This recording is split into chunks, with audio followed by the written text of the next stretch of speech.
सभी को प्रणाम। आज की कहानी का शीर्षक है अंगूठी चोर। महाराजा कृष्णदेव राय एक कीमती रत्न जड़ित अंगूठी पहना करते थे। जब भी वह दरबार में उपस्थित होते तो अक्सर उनकी नज़र अपनी सुंदर अंगूठी पर जाकर टिक जाती। राजमहल में आने वाले मेहमानों और मंत्रीगणों से वह बार बार अपनी उस अंगूठी का जिक्र किया करते थे। एक बार राजा कृष्णदेव राय उदास होकर अपने सिंहासन पर बैठे थे। तभी तेनालीराम वहां आ पहुंचे। उन्होंने राजा की उदासी का कारण पूछा। तब राजा ने बताया कि उनकी पसंदीदा अंगूठी खो गई है और उन्हें पक्का शक है कि उसे उन 12 अंगरक्षकों में से ही किसी ने चुराया है।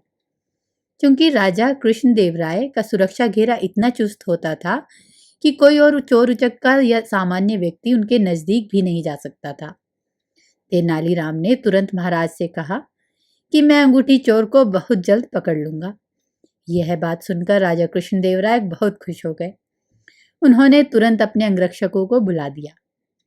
तेनालीराम बोले, राजा की अंगूठी आप 12 अंगरक्षकों में से किसी एक ने ली है, लेकिन मैं इसका पता बड़ी आसानी से लगा लूंगा। जो सच्चा है उसे डरने की कोई जरूरत नहीं और जो चोर है वह कठोर दंड भोगने के लिए तैयार हो जाए।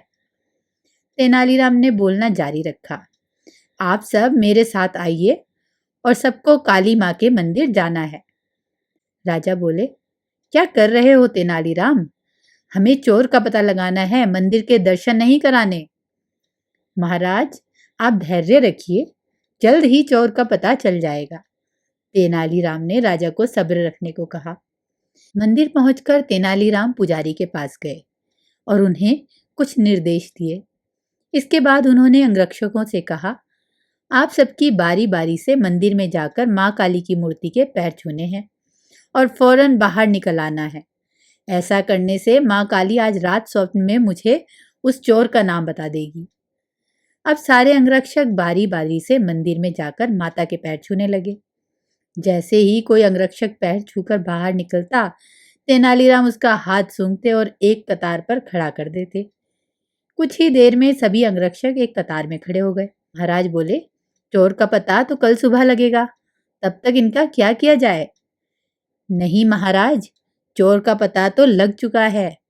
7वें स्थान पर खड़ा अंगरक्षक ही चोर है। ऐसा सुनते ही वह अंगरक्षक भागने लगा, पर वहां मौजूद सिपाहियों ने उसे धर दबोचा और कारागार में डाल दिया।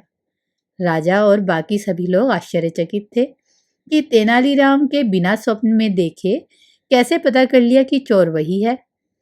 तेनालीराम सबकी जिज्ञासा शांत करते हुए बोले, मैंने पुजारी जी से कहकर काली माँ के पैर पर तेज सुगंधित इत्र छिड़कवा दिया था, जिस कारण जिसने भी माँ के पैर छुए उसके हाथ से वही सुगंध आ गई। लेकिन जब मैंने 7वें अंगरक्षक के हाथ महके तो उनमें कोई खुशबू नहीं थी। उसने पकड़े जाने के डर से माँ काली की मूर्ति के पैर ही नहीं छुए। इसलिए यह साबित हो गया कि उसी के मन में पाप था और वही चोर था। राजा कृष्णदेव राय एक बार फिर तेनालीराम की बुद्धिमत्ता के कायल हो गए और उन्हें स्वर्ण मुद्राओं से सम्मानित कर दिया। आशा करती हूँ तेनालीराम की यह कहानी आपको पसंद आई होगी। धन्यवाद।